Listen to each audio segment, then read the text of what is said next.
by way of my mother. The deacon with the slick gray hair and money clip in his pocket can claim a percentage of my body like tithe rights. And on this Sunday, as with every other Sunday, he is a slender ebony panel in the fence of faith. One man in the company of men standing shoulder to shoulder in suits, tapping their toes, clapping their hands, putting muscle to work in the making of praise music. We Baptists call this devotion, my working definition of which is faithfulness to the light. To the extent that God is as white as the clouds of heaven, this theory holds. To the extent these particular men are dark, I must consider other possibilities.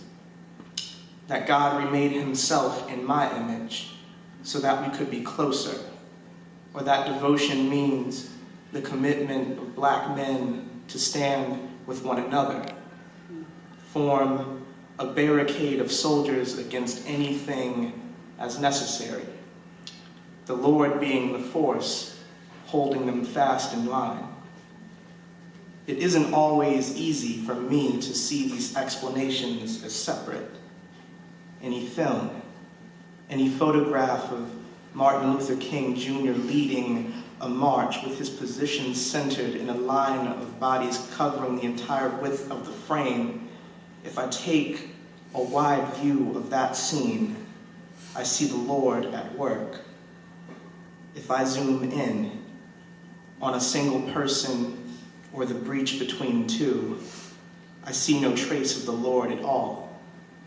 A hint that he can't exist in small spaces. And what's more, consider this. Say Chicago PD pulls a long line of youths into the precinct for photographs, all of them dark, all of them wearing the same colors, and stands them shoulder to shoulder. Zoom in, nothing. Zoom out, the Lord.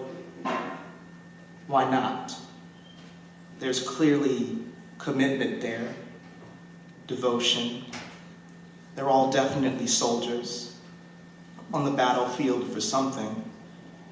Maybe it's white, maybe it's green, maybe it's a colorless feeling.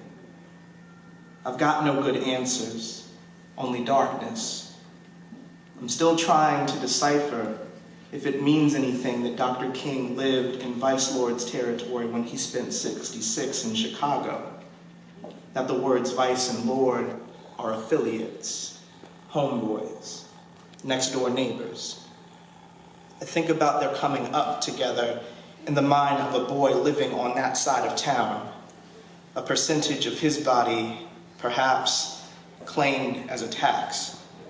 I can't shake this feeling that when he throws his muscles into praise music, when sound leaves his precious mouth, people scatter.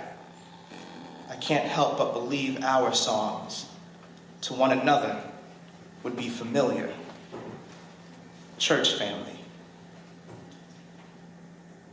I am on the battlefield for my Lord. I'm on the battlefield for my Lord. And I promised him that I would serve him till I die, till I die, till I die, till I die.